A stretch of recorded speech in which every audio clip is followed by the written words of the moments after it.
Yang menghalalkan kepiting itu mengharamkan yuyu. Tahu yuyu? Yang kecil di sawah ya. Tak tanya, kenapa yuyu halal? Karena amfibi Gus, bisa hidup di dua alam. Memangnya kepiting enggak? Oh beda. Ternyata beda maksudnya. Eman Gus kalau haram.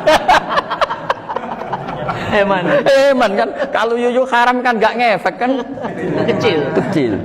Ini mufti kok. Oh udah kadang halal, udah kadang makan selama ini. Iya selama ini udah kadang makan itu. Makanya banyak kiai yang mengharamkan kepiting sebetulnya, tapi minoritas kan. Minoritas. Tapi yang mengharamkan yuyu mayoritas, wong kecil aja. Jadi kita ribet ikut siapa? Gitu. Kata siapa ahli fikih gak mikir untung rugi. Makanya saya ini bingung, jadi saya ini kan kiai ya, kiai betul, susah kadang jadi kiai. Sebagian guru saya itu mengharamkan kepiting. Nah kalau kayak dolan di daerah Juwono Mas Nafis, daerah itu penghormatan tertinggi santri itu kalau nyugoi kiainya kepiting, karena itu makanan termahal. Bingung kan dia? Mau tidak makan itu kayaknya dipersiapkan betul Pak Arifin. Udah ada effort ya. Warna nyari yang mahal kan. Mau makan itu sebagian guru kita mengharamkan. Akhirnya ya ada darurat tadi. Makan sekadarnya. Kalau saya habis 3 pasti israf. Kalau habis 1 prosedur hormat yang nyugui. Itu susahnya jadi kiai. Kalau kamu kan tidak kiai, mumpung gratis. Enaknya gak jadi kiai kan itu Mas. Pertimbangannya mumpung gratis. Sudah gitu masih mun dibutuh mawon, makai dibutuh mawon. Oh digawa tenan. Tapi sebetulnya ada sisi naif dari yang bilang halal tadi. Ketika yang bilang halal, naif itu versinya, tapi ya nggak apa-apa, semoga dimaafkan Allah. Naifnya tadi, tapi saya tidak tapi itu masalah khilafiyah ya. Semoga yang mengatakan halal juga benar, karena punya perhitungan iman tadi. Tapi yang bilang halal itu tak tanya, yuyu itu halal apa haram? Lucunya jawab haram semua. Yuyu bahasa Indonesia nggak ada kayaknya. Nggak tahu juga saya apa. Yang penting paham tapi yuyu, yang kecil itu. Itu kalau diharamkan nggak ada yang protes ya? Nggak ada. Tapi kalau kepiting? Ini pakai model apa? Coba Pak, kalau alasannya amfibi, yuyu sama kepiting sama enggak? Kalau alasannya amfibi, hidup di 2 alam. Sama-sama. Kenapa kepiting jadi halal? Lebih bernilai. Ini juga mufti model baru. Mungkin muftinya menghalalkan itu. Iya makanya itu. Kan jadi kayak tadi ayam jago tadi orangnya tak tanya akhirnya. Andekan yang kecelakaan itu ayam kecil. Kamu tanya saya enggak? Ya enggak, terus langsung tak buang. Kan langsung dibuang. Berhubung ayam besar. Eman kan. Tapi nurani aja sebetulnya protes. Nyembelih klek-klek.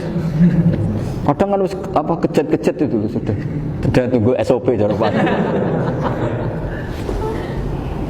Ya tapi apapun itu ini ilmu harus didengar ya supaya sampean tahu ya, ada hayat mustaqirrah, ada hayat mustamirrah, ada hayat ittirariyah, paling enggak kita ngerti lah. Karena nanti di bab B ya nyun sewu di bab apa B itu ya nanti enggak sahnya karena apa? Tidak mutamawal. Misalnya saya punya utang sama Pak Arifin ayam jago, tak bayar dengan jago yang mengalami kehidupan sudah seperti itu kan tidak sah. Meskipun itu hidup tapi sudah tidak hayat yang mustamirrah, tidak normal. Jadi ilmu itu apapun tidak cocok kita karena beda mazhab misalnya, tetap sebagai apa? Ilmu. Jadi jangan pernah anti ilmu meskipun kita tidak cocok. Dulu saya itu heran sama Abu Hanifah karena membolehkan merujuk wakaf. Wakaf itu kan nggak boleh ditarik kembali dalam mazhab Syafi'i dan hampir semua ulama bilang gitu. Tapi kalau kata Abu Hanifah, jika nazir yang nerima itu tidak sesuai rencana kita, keinginan kita, itu boleh narik kembali. Fa innal waqfa atiyatun makhdah, kata beliau. Wakaf itu ya pemberian normal saja. Suatu saat ada peristiwa gini Pak Arifin ya, ada orang kaya raya mewakafkan tanah itu senilai kalau nggak salah itu 60 miliar.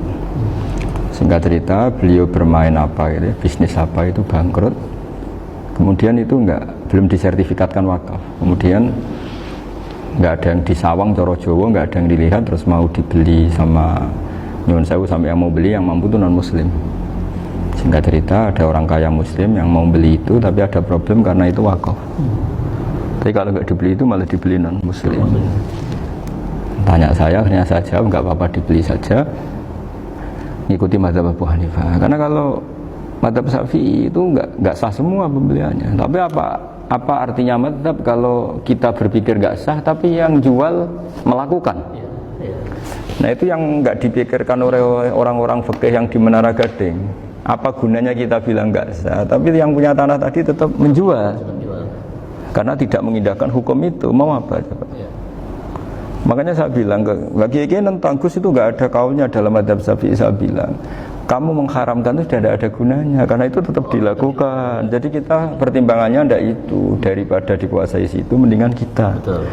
Nah itu sisi-sisi fikih. Makanya ini kita ngaji fikih tidak segampang itu memberi fatwa karena pertimbangannya banyak, Pak. Tidak hitam putih. Tidak hitam putih gitu maksud saya, ini cerita. Jadi nanti kamu ngerti. Jadi mau apa coba? Itu kan ibarat gini.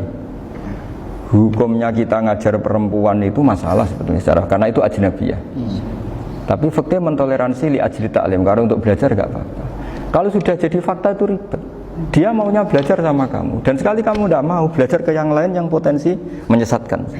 Jadi fikihnya bukan masalah nazar lagi, sudah penyelamatan.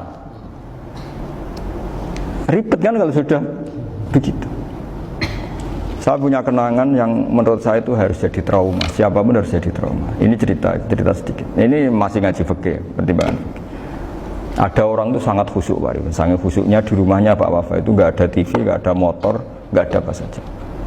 Ketika anaknya berkembang agak dewasa, itu pertama naik motor, itu ya utang jasa sama kawan-kawannya.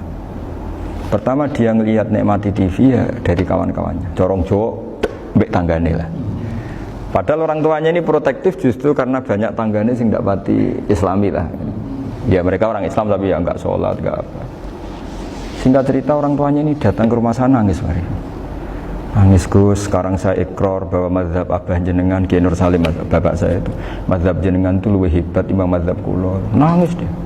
Dulu saya itu agak menyalahkan Kiai Nur Salim jenengan karena longgar di rumah ada TV, ada motor. Terus dia cerita. Nah karena anaknya ini pertama bisa naik motor, untuk anak ABG ini kan jasa yang luar biasa. Karena dia butuh sekali bisa naik motor, dipinjemin. Akhirnya walhasil anaknya ini nyon saya merantau ke Jakarta kemana? Akhirnya lam yusolli wa lam yasum. Padahal anaknya ya kiai kampung. Terus tak ceritain. Terus akhirnya dia tanya, kenapa sih Gus jenengan sama Abah kok longgar gitu sama anak? Terus tak ceritain gini Pak Arifin. Menurut ilmu al-insan abdul ihsan, manusia itu budaknya kebaikan. Karena utang jasanya sama anak ini, ya dia akan anut anak ini.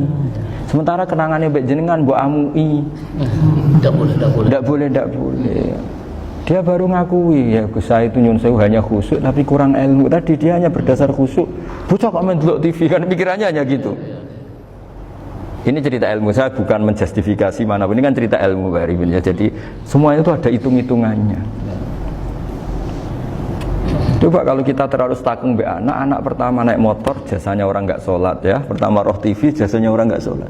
Coba terikatnya anak ini sama kita apa sama orang itu? Sama orang itu. Bayangkan kalau umur ABG, kalau umur sak pari pun Pak Wafa ini nafsu astagfirullah kan.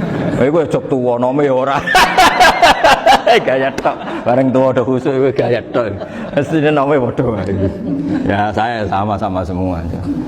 Cuma saya kan lebih jujur dari biasa.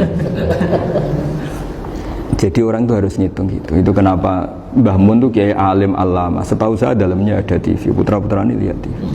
Meskipun kita tidak mungkiri negatifnya TV, kita nggak mungkiri Pak Arifin ya. Tapi tadi ketika anak-anak ABG itu pertama lihat TV jasanya tonggoni. Kalau kebetulan tanggane wong soleh nggak masalah ya. Kalau enggak, itu nangis ke rumah saya itu ya. Nyesel dia. Tapi saya bilang gini, ini jenengan tiang soleh, mesti anak jenengan suatu saat kembali. Coba pola jenengan harus rubah. Ini hebatnya Nabi. Ketika Sayyidah Aisyah masih kecil, minta diperlihatkan li'bul habasyah. Itu ya diturutin kan masyhur itu. Kayak apa Nabi? Karena kalau nggak diturutin, pasti Sayyidah Aisyah akan ngidolakan mainan yang lain yang di luaran sana malah. Itu karena Nabi punya kearifan tadi. Jadi ini kan ilmu, lagi-lagi ilmu. Jadi yang semua itu harus dibaca dengan ilmu. Makanya kata Nabi, ad-dunya mal'unatun mal'unun fiha illa dzikrawah wa ma'alalahu au aliman au muta'aliman. Karena dunia ini hanya bisa dibaca dengan ilmu. Yang diridai Allah maksudnya hanya bisa saya itu banyak kenal menteri, kenal pejabat, tapi saya tidak pernah melihat itu sebagai pejabat. Melihatnya itu orang yang ingin belajar agama. Karena sekali salah melihat, yang hidup itu tamaknya Pak Arif. Yang hidup kan tamaknya. Saya kenal orang kaya kok melihat kaya, yang hidup itu tamaknya, ingin dapat ini, dapat. Tapi kalau melihat itu sebagai hamba Allah yang ingin belajar, insya Allah kita selamat dari tamak. Meskipun kita ya manusia tidak sempurna. Setidaknya ketika dia lomo atau tidak lomo, nyalami template apa tidak ngefek, karena kita melihat ini mau belajar. Tapi kalau kamu didorong tamak, katanya orang kaya ternyata nggak tahu haknya kiai, ribet kan? Ribet. Ya kalau kamu punya santri cantik ya lihat itu sebagai santri kamu. Jangan melihat ini mau nggak sama saya, kalau enggak ya wah ya ribet kalau gitu. Ini anak-anak muda harus dilatih ikhlas, bahaya ini santri-santri sampean kalau nggak dilatih ikhlas ini bahaya. Karena ini belum punya penggemar pejabat, paling ya anak-anak yang ya tadi ABG. Jadi lah Sarah kembali lagi Sarah itu membicarakan itu detail.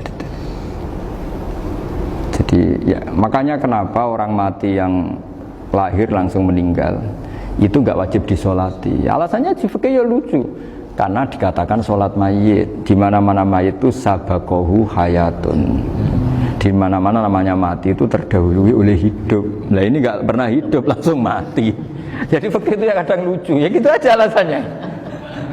Kamu nyolati apa? Mayit. Kenapa kok mayit? Ya mayit itu namanya mayit. Orang mati. Orang mati. Orang mati artinya pernah hidup. Hidup. Ya itu Sarah. Jadi ketika matan hanya cerita wasiktu alladzi lam yastahila, enggak pernah nangis, lam yusalla alaih. Sarah bilang mergo ora tahu urip. Kalau enggak pernah hidup berarti enggak bisa dikatakan mati. Kayak sampean miskin itu kan enggak bisa dikatakan bangkrut. Ya, ya miskin aja gitu loh. Kan gitu ya. Karena nggak pernah kaya. Kayak Mas Nafis nggak bisa dikatakan, oh itu Qurannya lupa gimana? Nggak pernah hafal. Jadi yang dikatakan lupa itu pernah hafal. Nggak lupa nggak apa, Gus Qurannya lupa, gaya nggak pernah hafal kok bilang apa? Lupa gitu. Nggak boleh Pak Wafa bilang saya ini bangkrut apa? Nggak pernah kaya kok bangkrut kan? Jadi semua itu ada aturannya itu. Nah itu Sarah, lagi-lagi Sarah. Jadi kita kan banyak yang syarhun ala syarhin. Jadi kayak kitab takrib itu disarai Fathul Qorib. Jadi Fathul Qorib itu sudah Sarah.